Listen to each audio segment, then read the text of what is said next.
Broad Street Review Podcast, Philly's online hub for arts, culture, and commentary, where art and ideas meet. I am your host, Darnell Radford.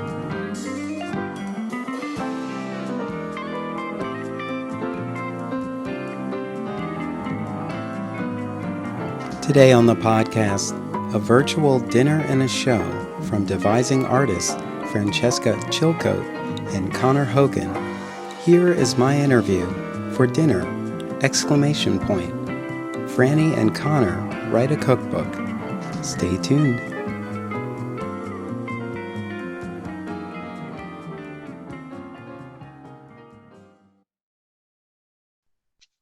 Welcome to the podcast. I'm your host, Darnell Radford, and today I'm in the virtual studio, and I hope you brought your appetite because we are here to talk about dinner. Franny and Connor write a cookbook, and I am here with Francesca Chilcote and Connor Hogan. So welcome to the podcast. Hi, thanks for having us. Thank you, Darnell.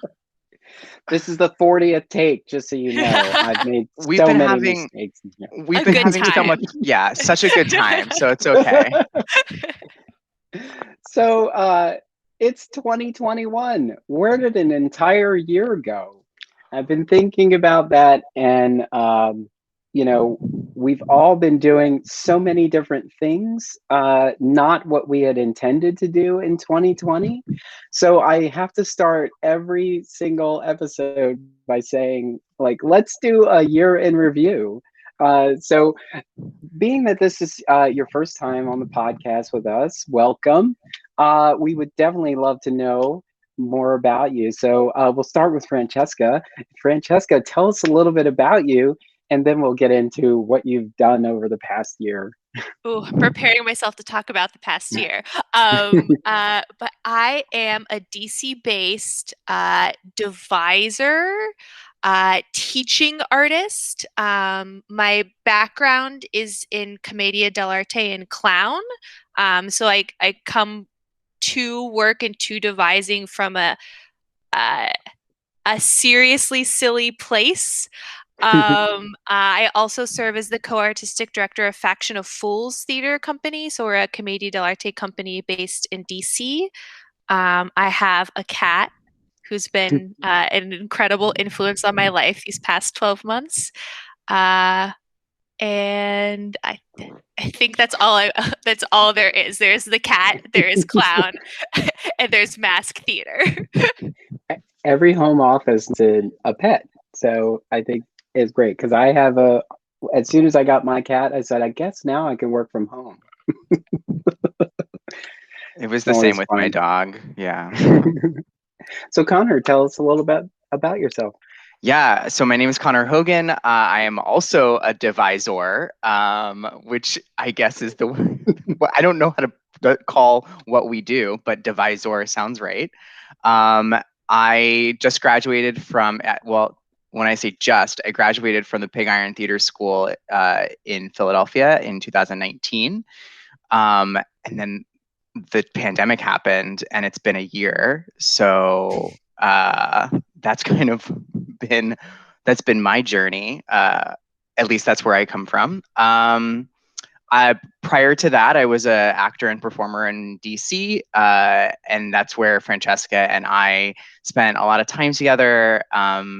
We actually went to college together and have been like lifelong friends. So Franny found devising first, and she was like, "You should really look at this." And then I was like, "I don't know," and then I fell in love with it, thanks to her and thanks to the schooling I got from Pig Iron and the connections I got there. Yeah, we know a lot of great people who have come from Pig Iron, so that's good.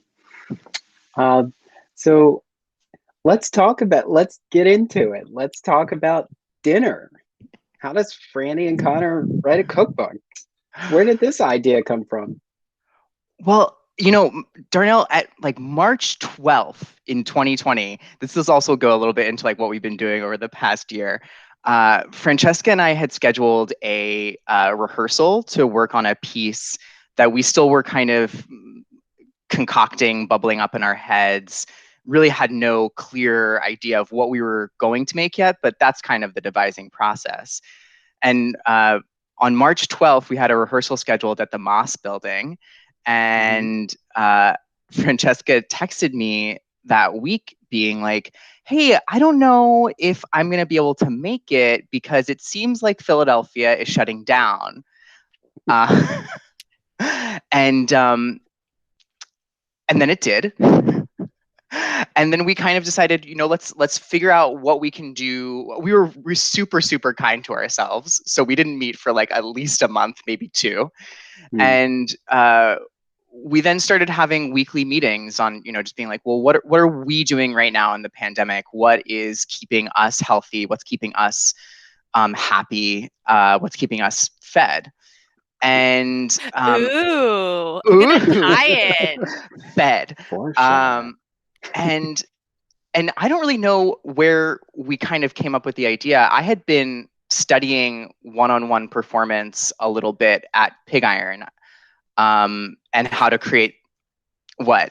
So this is crazy, and this is why I love devising, because sometimes you're like, I don't know who came up with that idea, but Connor definitely came up with this idea. He pitched me a version of this show, I think a year and a half ago. But the version of it was we were going to go to people's homes and ransack their kitchens, right? And do a clown show where we also made food for the people.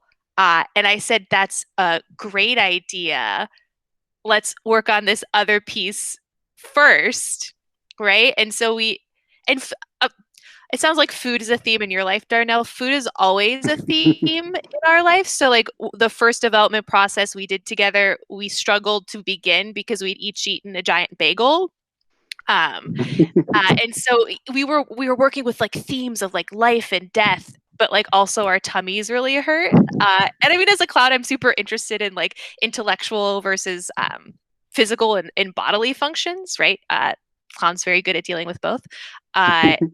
So we've sort of, I don't know, I feel like we wrote a lot of residency proposals for our highfalutin idea, but we keep coming back to food, right? As a way that we were coping in quarantine, right? Like a lot of our texts back and forth are just like, look at this thing that I made, here's the recipe, as well as, and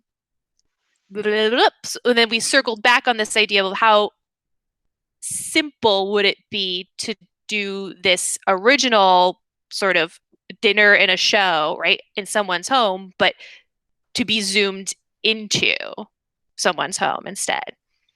And Darnell, this is like a really like foundational for Francesca's and I's friendship. We actually bonded very early in our friendship back when we were both, drunk undergrads at the College of William and Mary. And Francesca is an incredible Italian cook, and she would just come over to my apartment and would make chicken parmesan or like lasagna. And I was not a very talented cook when I was like 19, 20, but Francesca really sparked in me this like love and like desire to want to be a better cook and learn more about cooking. And our friendship ever since then has been, really centered around what are we eating, like who is cooking what, and like, we went away for a vacation once, and Francesca and I were like, okay, everybody, it was like 3 couples, and we're like, this is the menu for the entire week. Like this couple needs to bring this couple needs to bring this. Like we had like planned everything out. Spreadsheets were involved. Yes, spreadsheets were involved. So food is like super important to us, and like also just the sharing of food, the ritual of like sharing a meal and cooking it together is like really important and something we value and cherish. So we're really privileged to be able to get to see inside these people's homes and help them figure out what they're going to cook for dinner while, 2 clowns are talking to them. And what I'm really enjoying about, I hate to use the term the process, but the process, right, is that we've been talking about food for what, 10 minutes, and so many other people feel the same way, right? Because food and food culture is worldwide, right, and universal. And the ritual, I think, is a really great word. There's a phrase in Italian that I'm sure has so many different versions in so many different languages, which essentially translates as to "Who are you to me? We've never shared a meal together." And it's a very Italian way to be like, you're stepping over a line. You don't know who I am, and I don't know who you are. But I think it's also super interesting that the line is drawn at, have we ever shared a meal together?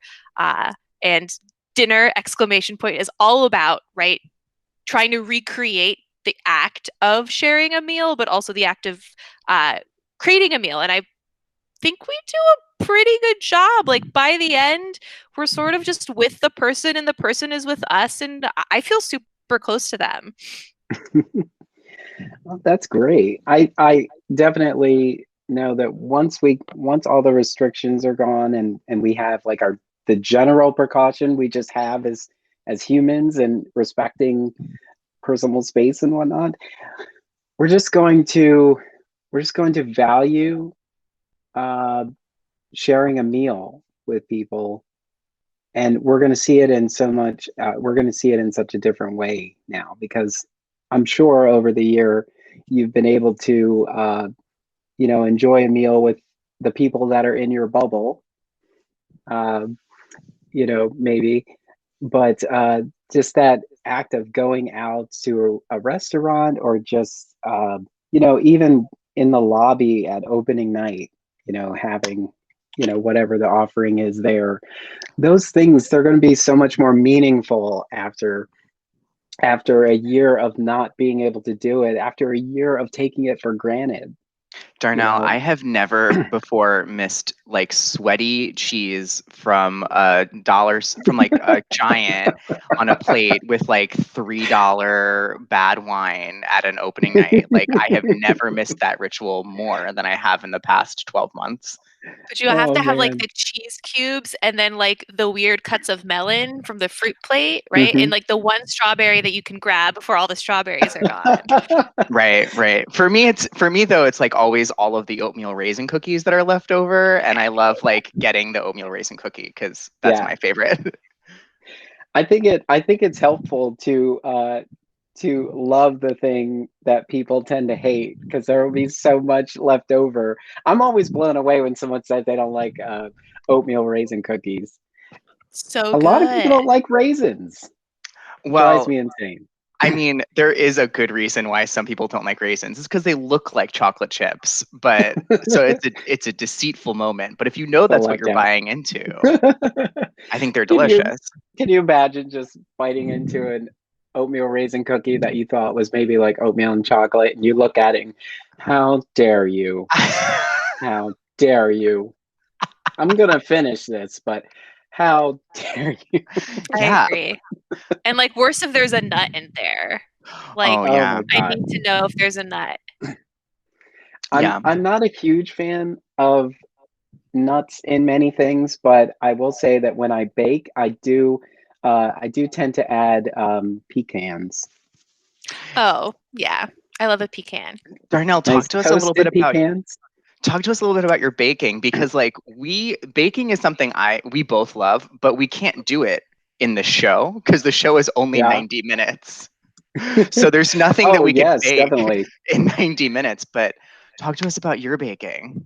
So let's see. I have a window of time at the top of my day. So I get up at 6:30 because I'm trying to stay in that mindset. I get up at 6:30. I usually don't have to get started till about 8:30, 9 o'clock. So I have it in my head that I'm going to bake something, or I might start bread dough, or something like that. But of course, if I bake a pastry, like if I bake like banana nut muffins, I look for something that has like a 15-minute prep time, and I put everything out, and I'm like, okay, I can make this happen. And the time it takes to bake, I can go take a shower and come back down, and it's going to be ready to come out of the oven. So I do that. And before, in my previous job, I would bring them to work and I would leave them in the break room. And then I would send an all staff email and I would hear them come running up the stairs. But Yeah. it started probably around November of November of one year, because like that holiday season is when people start bringing in cookies. And then I said, there's so many people from different departments that can bake. We should actually make an effort to do this. And that's what really pushed me to find more recipes and figure out what else I could do, because there was this unofficial deadline. It was like, well, everybody's waiting on this, or they're waiting on something. Like today is the day that we're supposed to bring in something. So I have about probably about 15 things that I prefer to make. I prefer to bake. There's a couple of things that take a little bit more time, and they're just sort of on a separate list. Yeah. They're like, okay, That's for a these are on a occasion. special occasion. Yeah. Yeah. Darnell but, should be in our show because we need recipes. Darnell should Like a guest? Darnell should be I'm a guest on your show. Yeah, guest on our show. And I think that's like kind of what we love about the show is that like there is this like what you just said, that like everybody has these like 15 recipes that they kind of circulate through. Like at this point in the pandemic, I'm sure people are like, you know, tired of making the same dish over and over again. I mean, for me, bread. Yeah, sourdough bread, or like for me, like, you know, it's like I make a creamy mushroom pasta that's delicious, but it's also like I'm tired of eating that all the time. But like people have these hidden gems in their pantry that they don't really know how they could transform into something else. And we're just giving them the opportunity to delve into their own pantry and like create something new, and then have that recipe to go back to at any time. Francesca, can you talk about Connor? Yeah.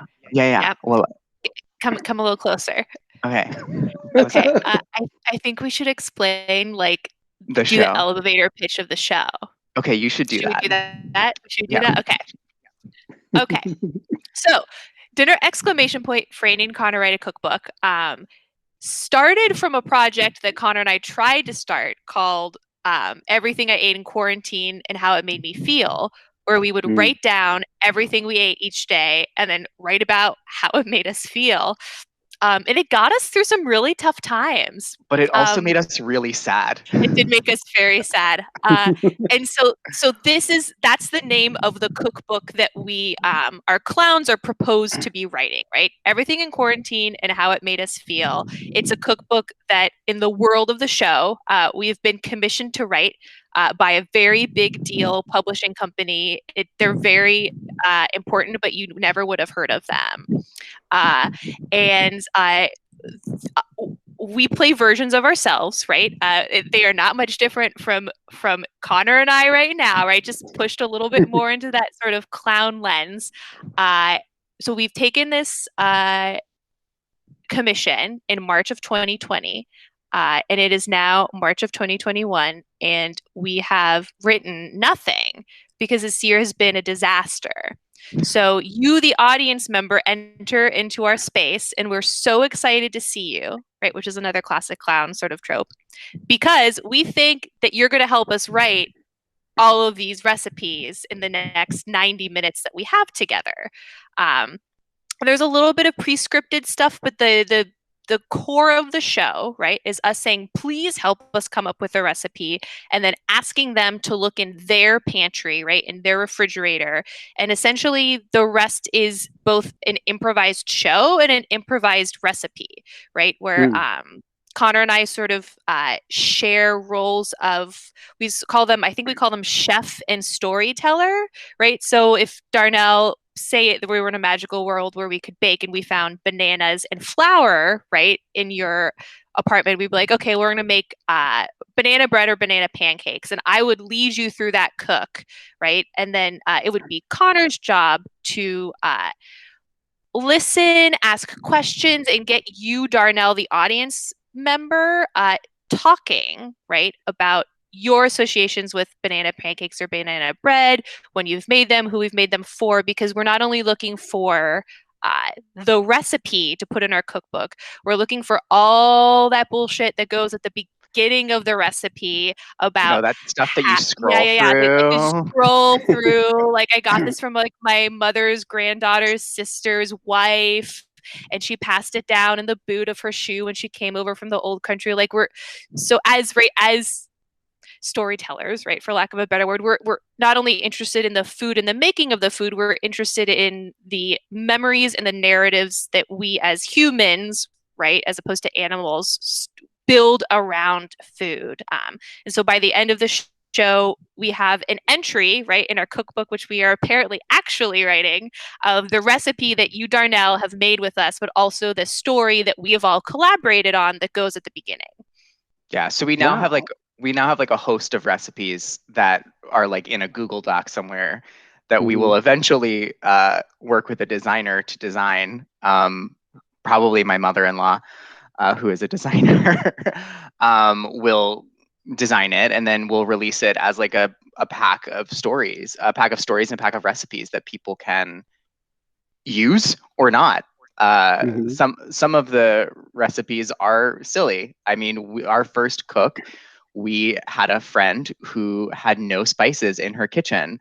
So we had to make nachos because that was the only thing that she really could make with chips and melted cheese.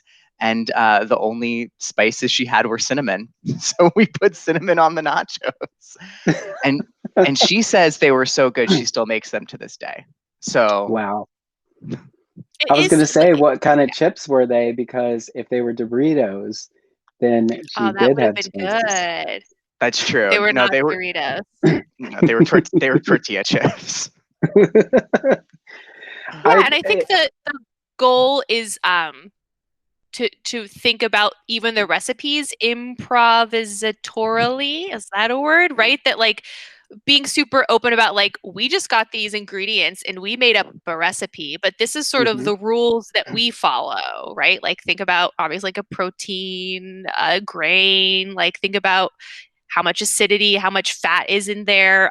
So that if I think a lot of people are super recipe obsessed, and I am also recipe obsessed, but the ability to like look in your fridge and come up with a dinner is daunting, right? But once you sort of get the formula, you can do it. Or like looking at a recipe and be like, oh, I don't have this one thing, I can't make this recipe. Well, that's not the case, right? Like there's something that can be swapped so that it feels accessible.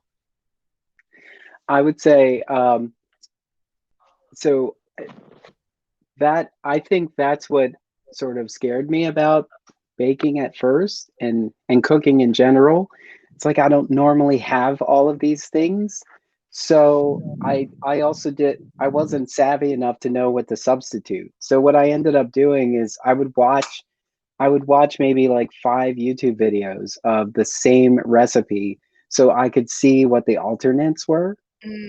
And once I figured out that you could make your own buttermilk, I was like, that's okay, forget it. It's so I don't know why easy. I didn't know this. And yeah, so now you put it in everything and they're like, what is that? Oh, it's a little buttermilk. It's Put a little buttermilk in there. Buttermilk. It's literally just milk and a little bit of lemon juice. Like that's all buttermilk is. Or vinegar. Or vinegar, right? Have lemon juice. I do white vinegar. Yeah, there's so many things, and there are a lot of people who are just so afraid of it. And I think it's also a city thing. Like we tend to move into cities so that we can be close to all of these things. We don't ever have to worry about it. So you might have a tiny apartment and it doesn't matter because there are 10 options for where you can go to eat, like right outside. And if you don't have the time to yourself, you never take the time to cook. And that's probably why everybody is baking and cooking now, because we have the time. We're stuck in our homes.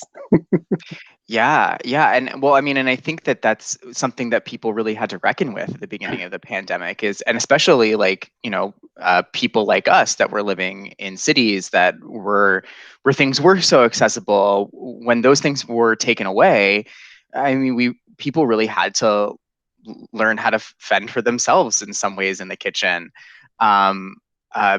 because people didn't want to, the restaurants were closed. And that's a thing that we talk about in the show, is that like the restaurants were closed. People needed to kind of figure out how to do it on their own.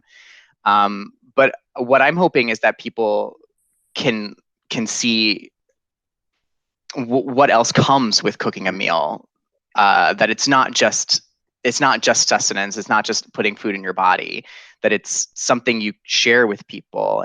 And we want to offer up our show, our space, as a place where people can share that with us and grow closer to each other through the meal that they cook, and also gain like a level of confidence. I mean, like it's also about like, I firmly believe the reason why we cook or we bake is because it's a sort of magic. Like we have these things that were, like let's go back to banana bread, that were bananas, flour, eggs, milk.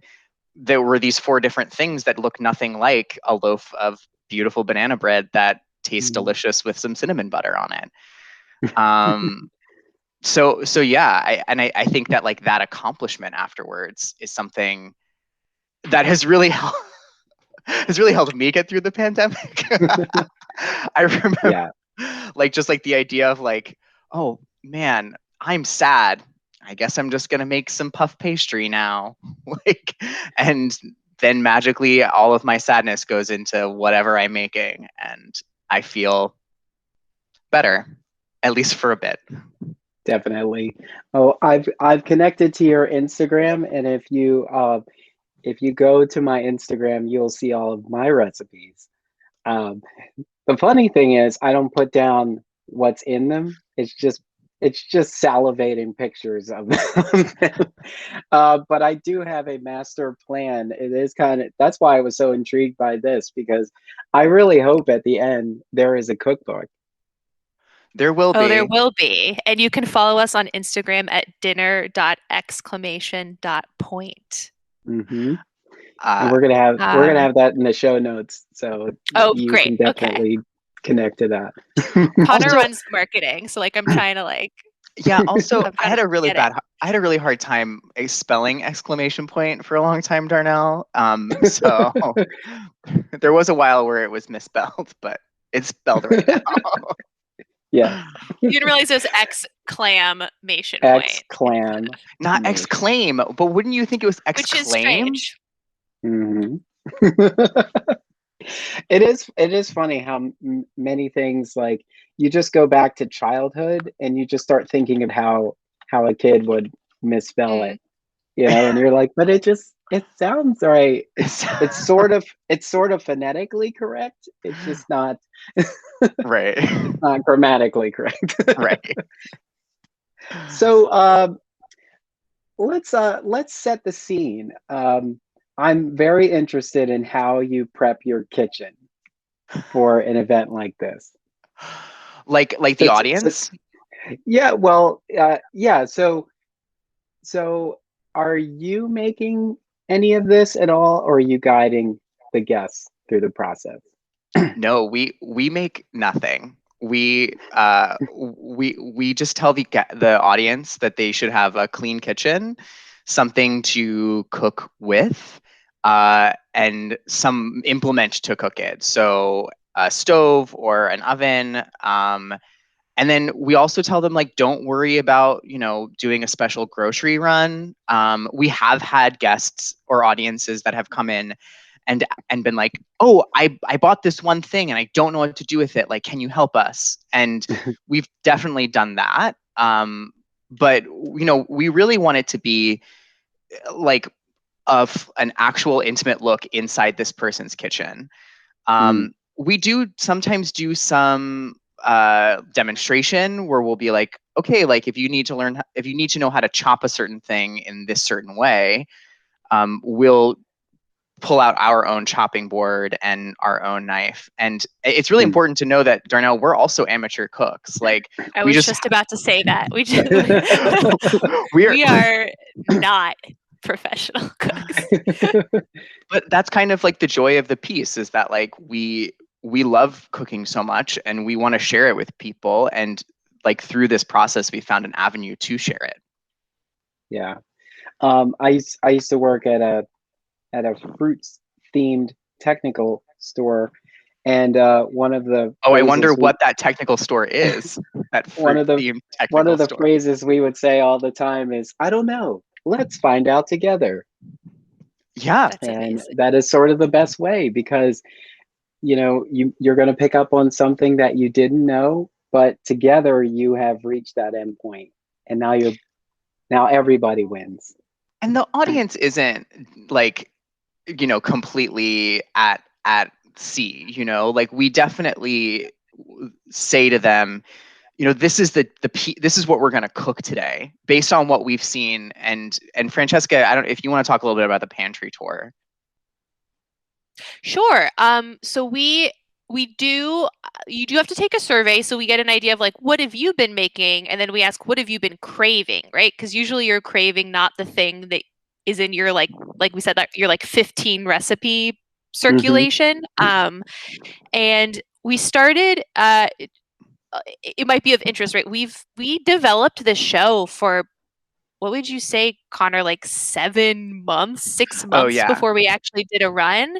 So That's it was true. just sort of very like, it was a low simmer, right? Like we got the idea, we wrote like a little bit of a mock script, and then we did a couple of test runs with each other, right? We're just, what is it like to not be in the kitchen, right, with your best friend and tell them what to cook, right? And the other person sort of playing the role of person who isn't super familiar in their own kitchen. And then we tried it with some very willing friends, and then and that was probably in the fall, right? And then we started a run in February, but it really started from a place of, how can we my husband's in the tech industry too, but like this idea of like, how can we onboard, for lack of the better word, like an audience member into this show, right, where they feel like they're taken care of and they know what they're doing, but we are still sort of playing these kooky fun characters.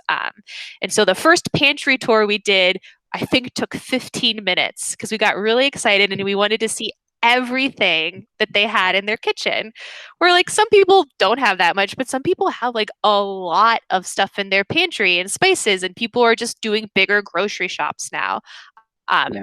So when we say, hey Darnell, like we have no ideas, show us what you've got in your kitchen, we're most likely starting in your fridge, right? Because that's where you've got the things that are going to go bad, right? I feel like we all have that thing in our fridge that's like, it's just going to go off really soon, and I've been avoiding using it because I really don't have any idea. So that's sort of what we want to start with, right? What's the vegetable you've got? What's the protein that you got that you're like, I'm just at a loss, we need to use this up. So we usually start there. And then hopefully by that ingredient, we have a little bit of an idea of where we're going.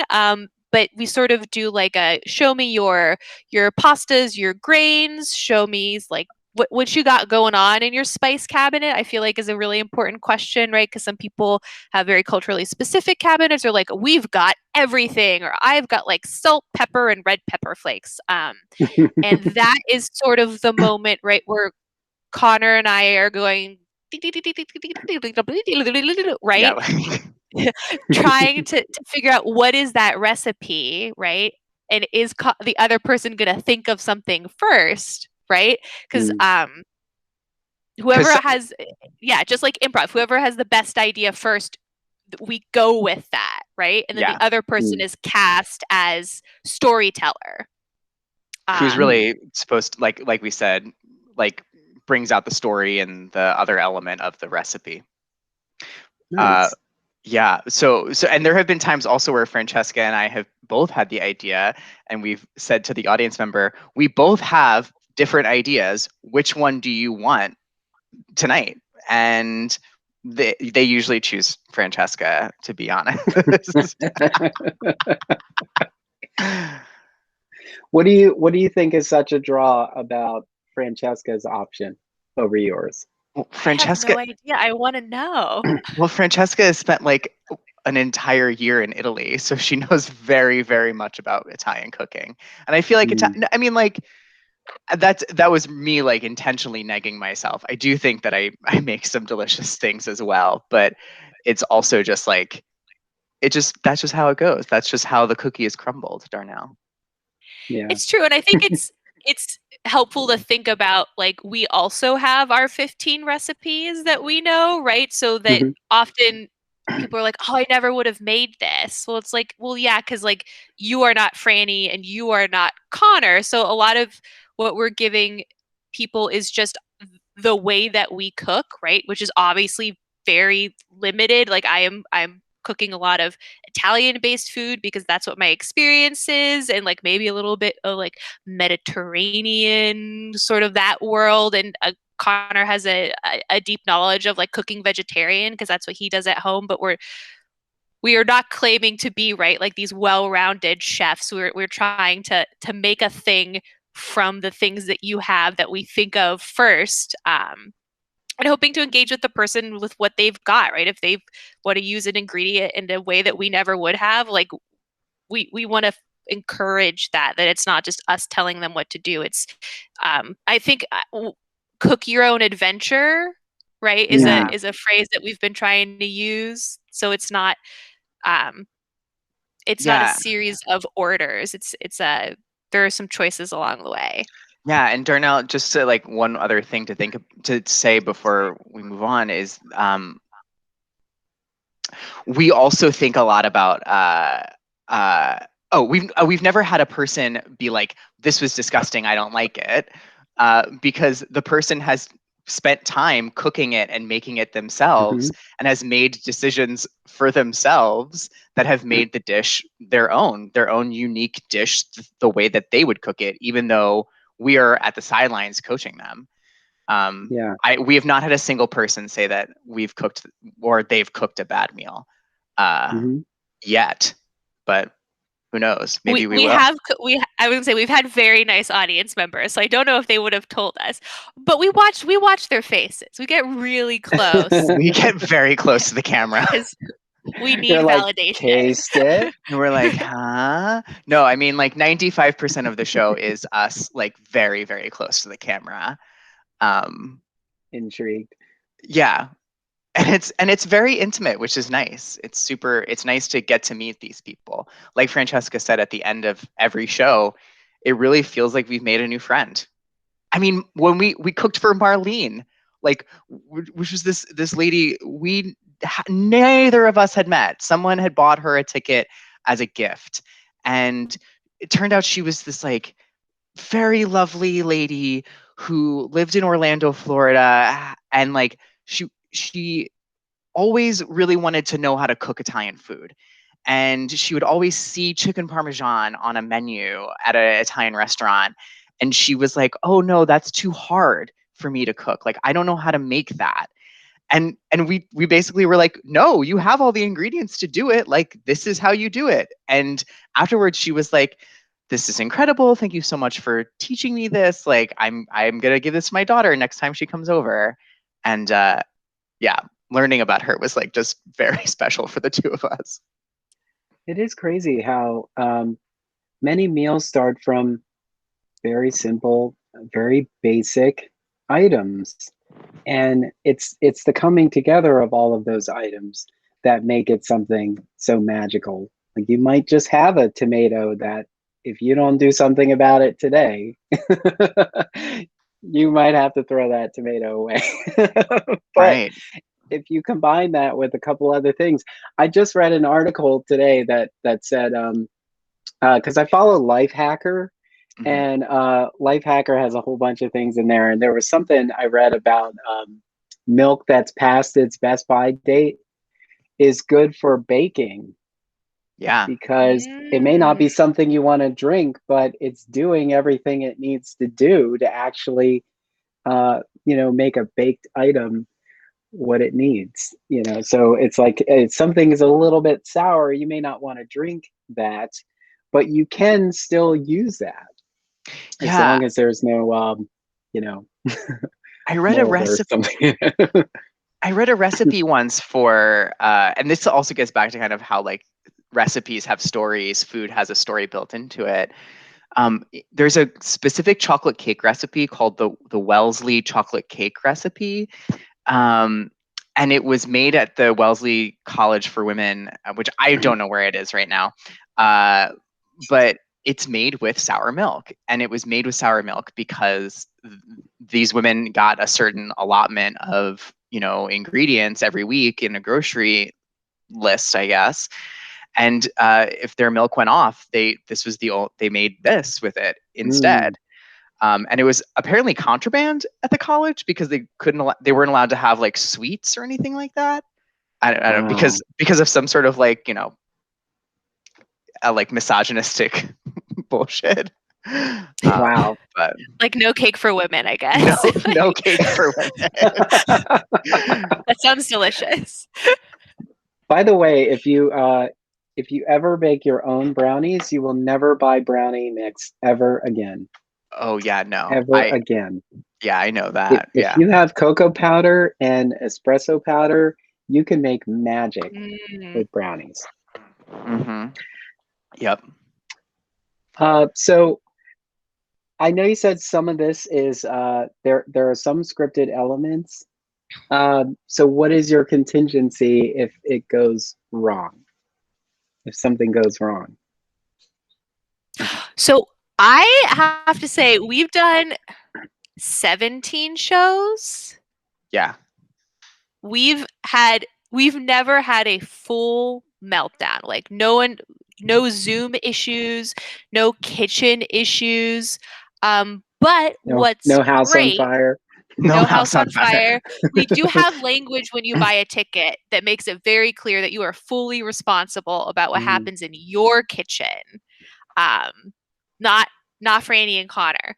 But what's great is when little things go wrong, it's in the world of clown and in the world that we've set up with our audience member, that like we're not pretending anything, right? Like the reason we've brought everybody together might be fake or like a magical world where we've been commissioned to write this book, but everything that's happening is live in real time, right? So that if something goes wrong, there's not an oh crap moment, how do we fix this? It's you acknowledge the thing that's gone wrong and then you fix it, right? But we also haven't been tested by falling chili or fires or anything like that. But Connor and I are both very anxious people, so we stay pretty on top of most of the kitchen things, right? Because sometimes there will be something in the oven and something on the stove and chopping something. But we're pretty good multitaskers. Yeah, and we also like treat our audience. We take care of our audiences in a way that like if there is something in the oven, we have a timer set for them so that things don't burn, or like one of us is always kind of checking on the cook while the other person is entertaining the audience member. And it's really it becomes like at the beginning of the piece it is very scripted, but then like as the piece goes on, everything settles a little bit so that things feel a lot more like conversational. And because of that gives us some buy-in that if things really do go wrong, no one, it's a safe space. No one is hurt. No one is, well, I mean, hopefully nobody's burnt or there's no chopping, but there's no like cut from a chop or something. But that we like just handle that and we take care of it and then we move on. But as of now, no real big kitchen incidents. That's great. I think people are taking more precaution because they're being guided as well anyway. Right. So it's usually I was trying to do too much and I wasn't thinking. I had the burner up too high and now something is burning, or I didn't hear the timer go off or something like that. But it doesn't seem like that would be the case if you're being engaged the whole time. So that's good. Yeah. If anything, it's more cooks, right? But not to get in someone's way, right? To tell them what to do, right? Which sometimes could not be helpful. But yeah, just to keep tabs. And we sometimes, so we say it's a theater for one household, right? So often we're doing it for one person, but it's always easier if it's a couple, or once we did it for a man and his daughter who got roped in because she made the mistake of walking in frame. Well, and she just had no idea what her dad was doing. And we were like, she's going to cook with us. And it sounded like she really didn't want to, but she did it anyway. And then by the end, she apparently had a good time. Yeah, but yeah, it's always time. nice to have a buddy in the kitchen who can. In theater, if it's on stage, it's meant to be used. Hey, just in time. Well, I think, yeah, and it was the kind of thing that she kind of was like, "What's Dad doing?" And then we were like, "Hey, you go chop those peppers over there." Like, she's like, "Oh."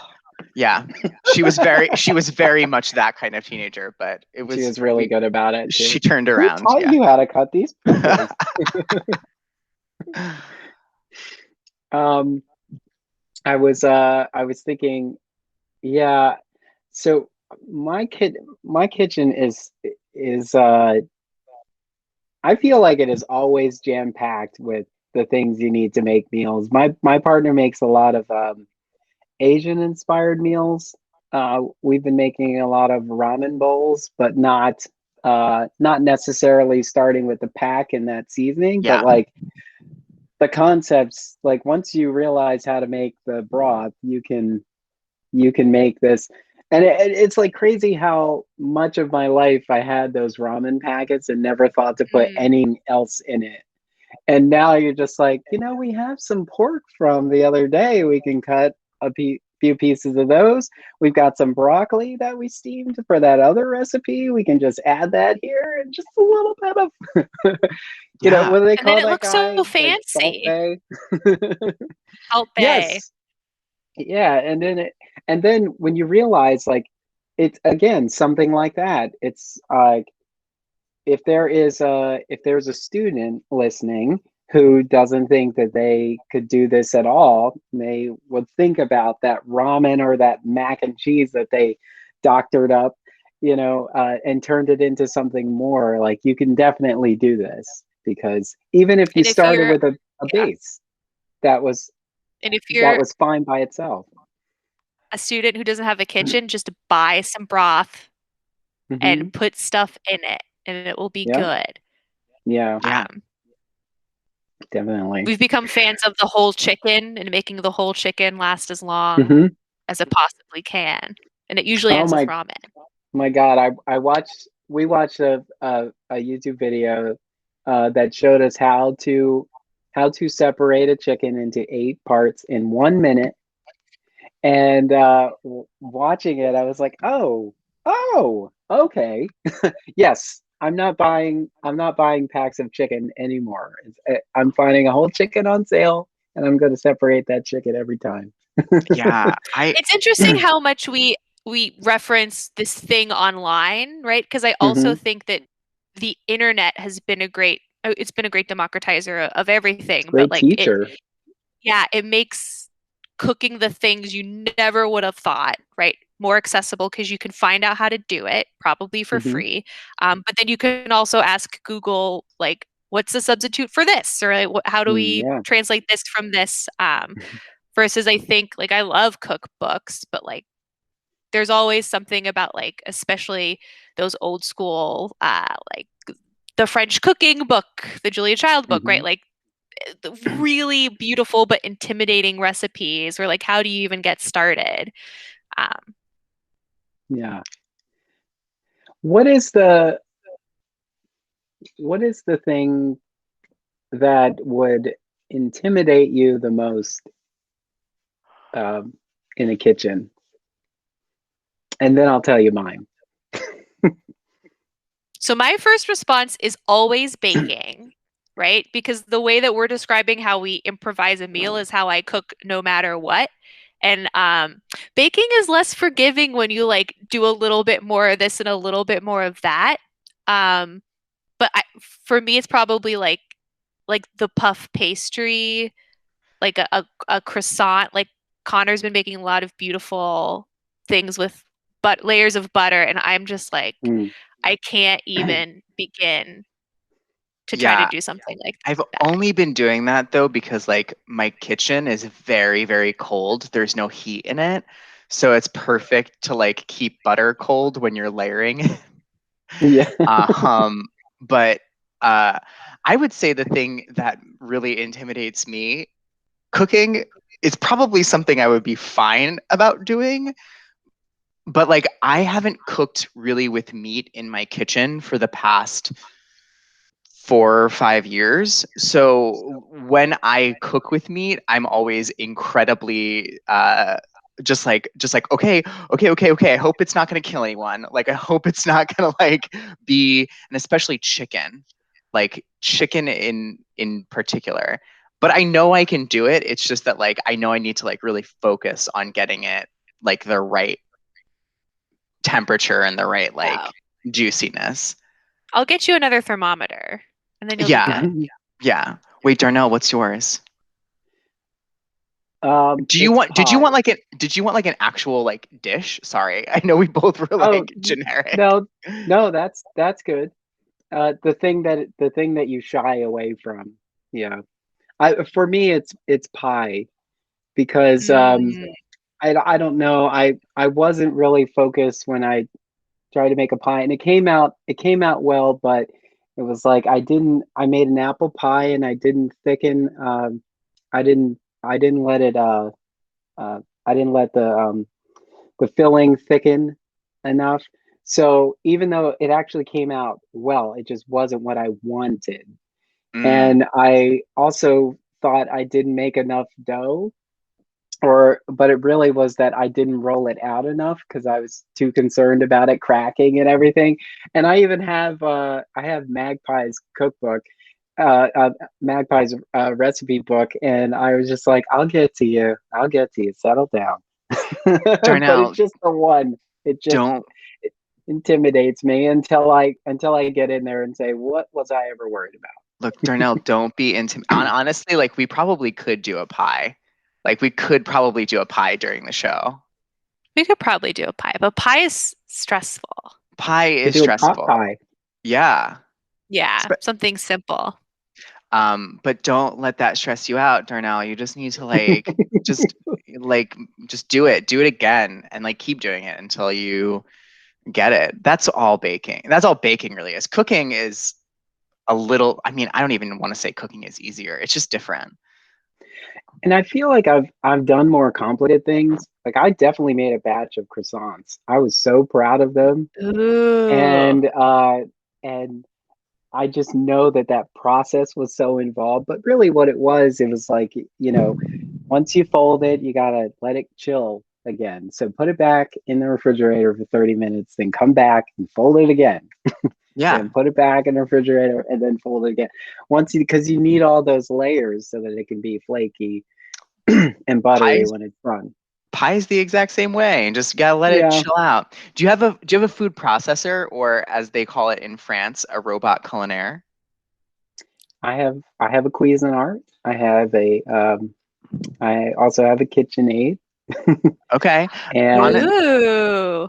I have a Ninja Foodie air fryer grill, and I bought it on Yes. pre-order. I was no joke on that, and I said when I realized how much I can make pretty much everything and ignore my oven with the Ninja Foodie. I told everyone about it. I was on the phone with my grandma. I was like, "Hey, have you heard about this thing? You know what? I'm gonna send you a link. You have to check this out." Because I always wanted a toaster oven, but I thought it was unnecessary. A toaster oven is good for bagels and something quick, but I don't buy I don't buy frozen pizzas. Yeah. So that's what a toaster oven is good for. But I wanted something that had that kind of space, but also had that simplicity. And the foodie is like seven devices in one. It's like an air fryer, it's a broiler, it's a baker, it's so many things. And so um we end up using it more often than we thought we were going to use it. And Darnell, you should be uh sponsored chicken. by Ninja Foodie. Yeah, you I should get know, I know, Where's our yeah. sponsorship money? Honestly, I know I should reach out. that's how I felt about an immersion blender. When I got an immersion blender for the first time, I was like, "What? I can make soup now?" Like that's how I felt about like a kitchen gadget that really kind of opened things up for me. Yeah. So let's talk a little bit about the business of theater. Sure. What do you miss We're most about? making loads of money on this show. Just loads and loads of money. So much money. Sorry, go on. Sorry, Darnell. So you're still starving artists. Right. Only you're not starving. We're not starving. You We're know how to very make full. meals. We're very well fed. But what do you miss most about live theater? If anything.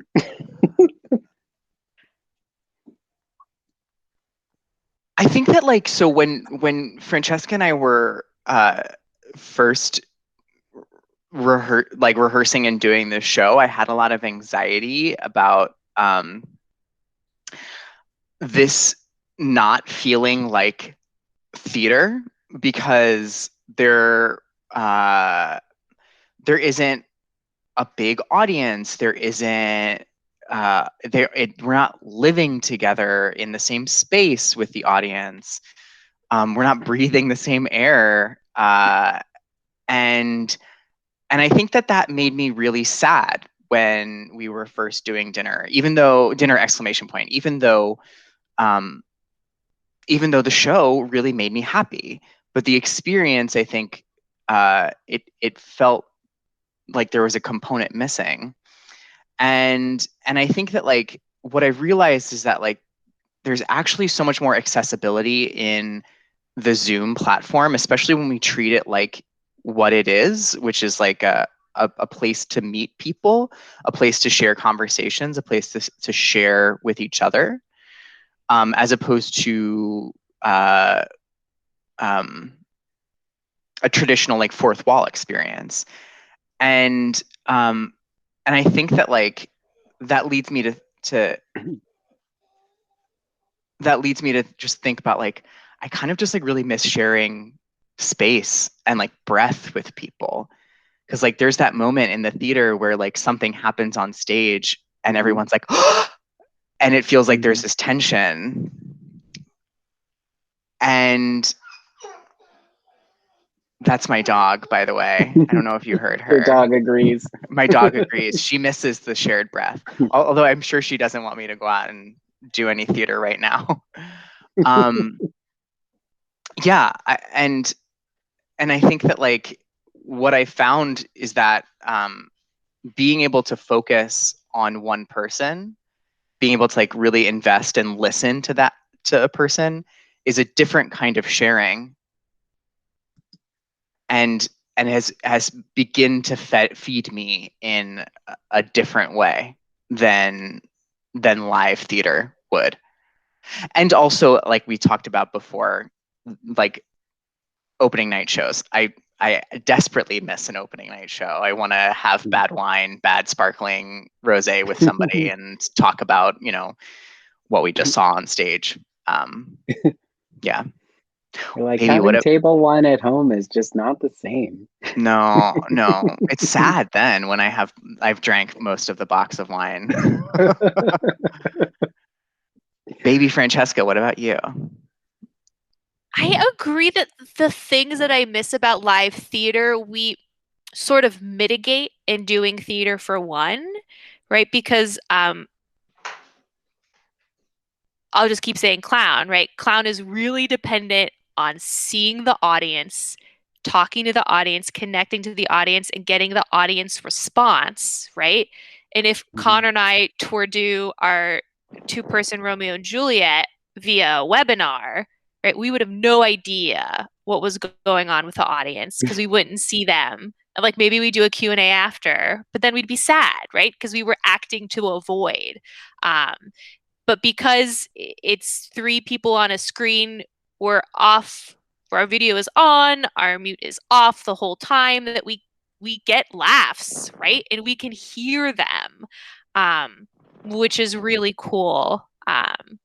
Yeah, being in the space, shared breath. I would say we're both very physical performers, right? So I constantly have to reckon with um, how can we use our whole body in the camera without making the shot too small, right? Making yourself too small in the shot, but also how can we think about the camera, the zoom space as a physical object and our bodies in the space as physical objects, but it's not the same, right? I can't jump on top of Connor if I wanted to. So yeah, I would say physical bodies in the space, being able to touch your partners, being able to see more than one audience member. But I agree that there's something to the intimacy and the accessibility of a show like this, especially when you're focusing on one person or two people in the same space. Yeah. And I would say we call. Oh, go ahead.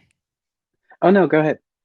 I was gonna say we call it a show, right, Connor? But we've never called it theater. Yeah. And I think we keep saying the word experience because that's what it feels like. Yeah. We're not out there to perform for you. We're going to do a little bit of that, but it's mostly going to be it's going to be something else. Yeah, we just so happen to be theater artists. I think that's what makes it theater, because it is theater artists creating an experience. I've been calling it an experience for years. Whenever I sit in a theater, I would take a picture of the playbill and I would post it and say tonight's experience. Partly because I wanted to encompass every engagement as an experience. Whenever I was out with other people experiencing something together, I would just call it an experience. But yeah, it is the fact that we are theater artists engaging in this that makes it theater. And there's a structure around it. So it is theater.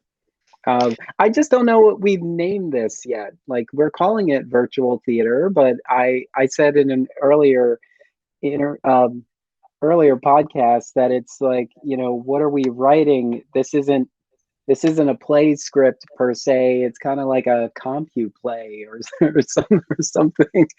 It's not a teleplay or a screenplay, or it's like a compu play. It's interesting on our opening night, right? Air quotes here, because we're doing it for a ticket buyer. Right before, we were like, what's our curtain call? Should we do a curtain call? Is that weird? Like, what happens when you're playing a version of yourself and then you end the show and then you can't bow? Like, that's very strange. Like, you've been talking to this person. And so what we came up with is we end the show in lots of clown chaos, and then we send them a video, right? Thanking them for coming, any final notes, and then a pre-recorded video of us personally thanking them for coming and sort of waving and being stupid. But yeah, that's another component of yes, this is theater. Yes, it doesn't feel like theater. What sort of conventions are we acknowledging, and what, if it felt incomplete, right? Like you said, you're going to end the recording, Darnell, and we're going to say a couple things before we go, right? Because it feels strange just to cut off this experience that we're all having together and never talk to each other again. Yeah. We all definitely miss that experience of live theater. But I'm seeing so many creative ways to engage in this virtual space. And it doesn't necessarily make me long for live theater, but I'm seeing this as something to look forward to as well. Yeah, I do want it to come back, but I don't want this to go away. Yeah, I really do hope that there is that this kind of, in a lot of ways, 2020 has been a year of reckonings and reconstructions of a lot of things. And I mean, as far as race goes, as far as systems of inequity go, like people are kind of waking up to like, why have we done things like this for so long? Why have these structures been in place? And what I hope is that like that this has people from all walks of life questioning like, well, why does a play need to start with act 1, act 2, act 3, act 4, and then end with act 5? Like, what are other ways that people are seeking, or what other experiences that are people seeking that we as theater artists can provide? Because that's really what we're good at. We're good at like pinpointing like this emotion. I'm doing a lot of talking with my hands right now, and I know that this is a podcast. No one can see. No one can see. We're really good at like pinpointing like a human experience and emotion, and then expanding that into something that everyone can share. And there have actually been, this is a thing that has blown my mind. There's been research done that shows that actors, when they are performing a text, people have done an MRI on them while they're performing as a character, and different parts of their brains light up. And what neurologists think is that actors are taking something that is undefinable, like an emotion like love, and trying to explain it and share it with everybody in a way that is accessible to other people. So I know I keep coming back to that accessibility thing, and that's why I really love this time, is that like, how do we make theater accessible and available to other people? And how do we make these experiences accessible and available to other people, to everyone?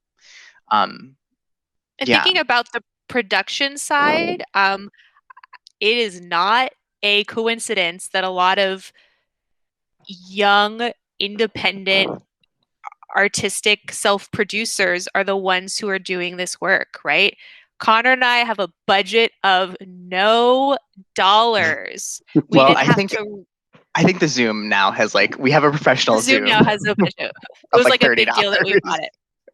But we didn't need any rehearsal space. We didn't need to rent out a theater. We didn't need to hire anyone to do anything, because we're pretty good at doing it ourselves, right? We're selling our tickets on Eventbrite, which is super awesome, and it's a free platform. We have no expenses associated with this show that we aren't sort of like, our time is money and labor, blah, blah, blah, and the Zoom. But we weren't scrambling trying to pay our lease on our theater building that we rent or own, and making sure we're all insured and paying our staff. And so I think it's the artists who are working for themselves and the smaller theater companies who are able to do this pivot, right? Because they're not burdened with a giant clunky institution that all of a sudden became totally redundant. Not to say that we don't want to ever work with the giant clunky institutions. We would love to work with the giant clunky institutions. Giant clunky institutions, please call us. Please call us. Like, follow us give me at a venue I dinner. can Exclamation point.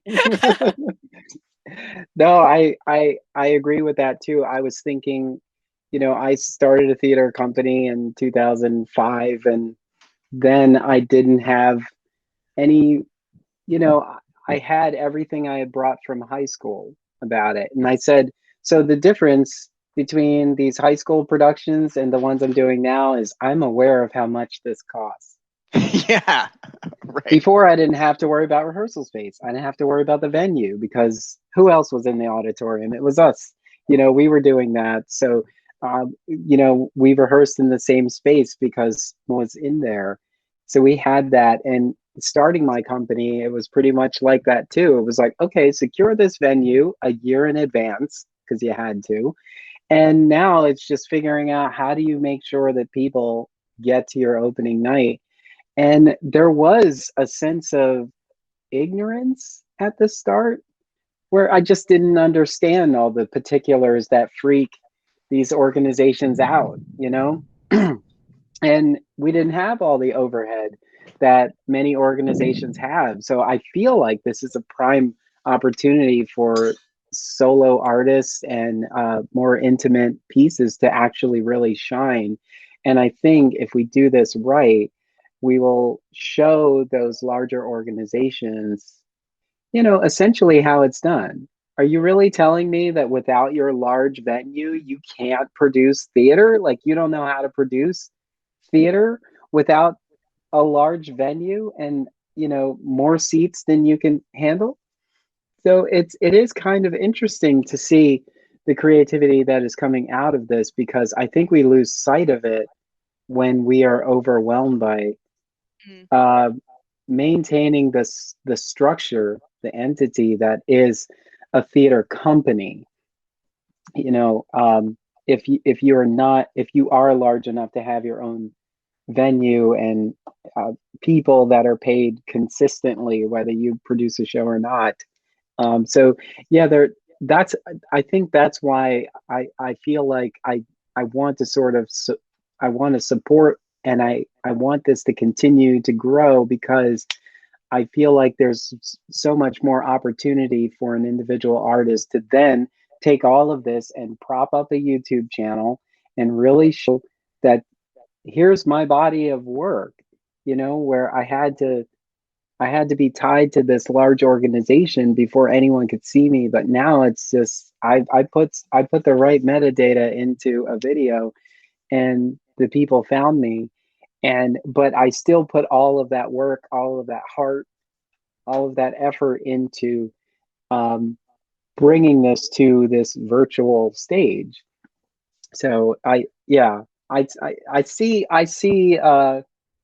value in all of it. And I I think down the road, I mean, also if you think about the uh gamers, Yeah. gamers have this on lock now. Like, they already know how to create, you know, they pull up a green screen and queue up a whole show program that like actually works with QLab and can manage the lights that are around them and creating this atmosphere so that they can play a video game or just engage an audience. So they've done it, and these are skills that we're learning as theater artists. We didn't always have them.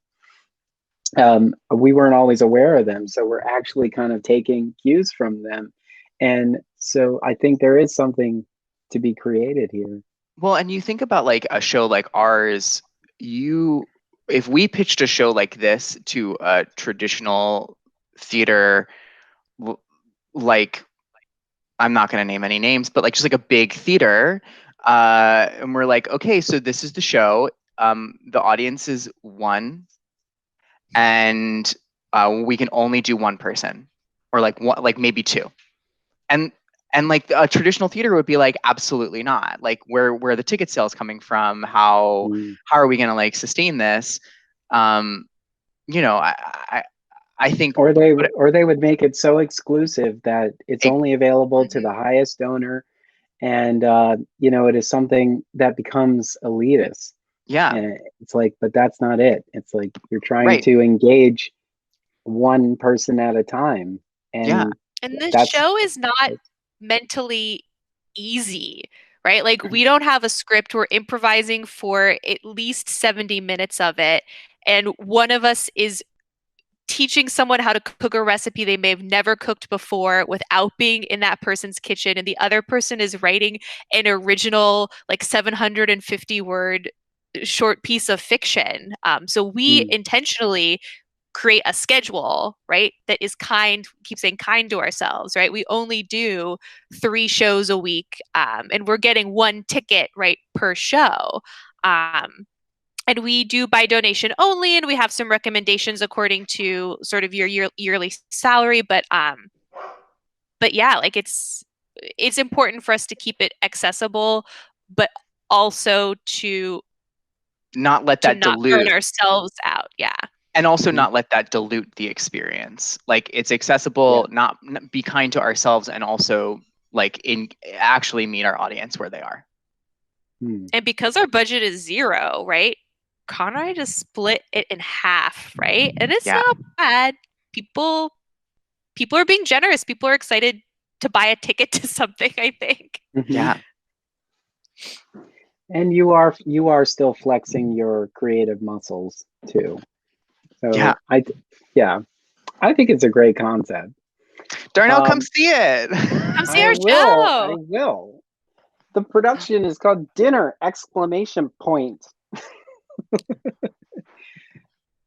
Franny and Connor Write a Cookbook.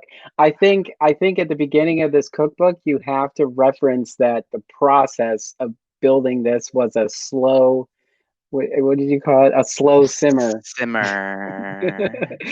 have to reference that, and that at the end of said cookbook, you have to empower them to take on the world one recipe at a time. Ooh, should Darnell write our cookbook? Should we contact Darnell to write this cookbook? No, we have to write it.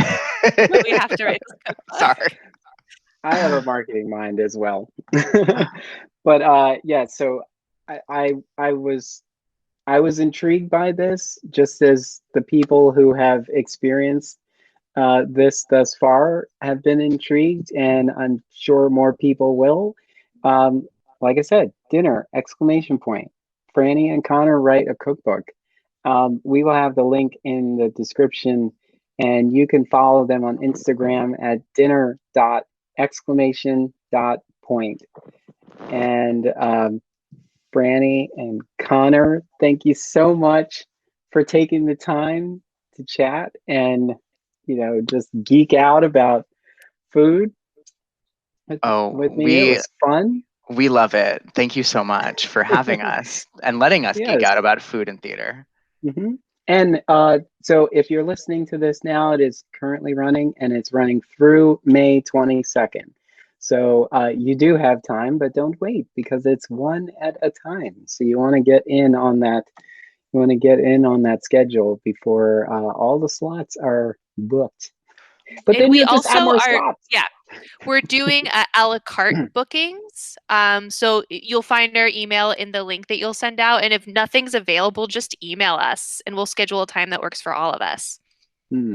It might not be until June or July, though, just FYI. I want to see this cookbook. We'll mail you one, Darnell. We'll get you a copy.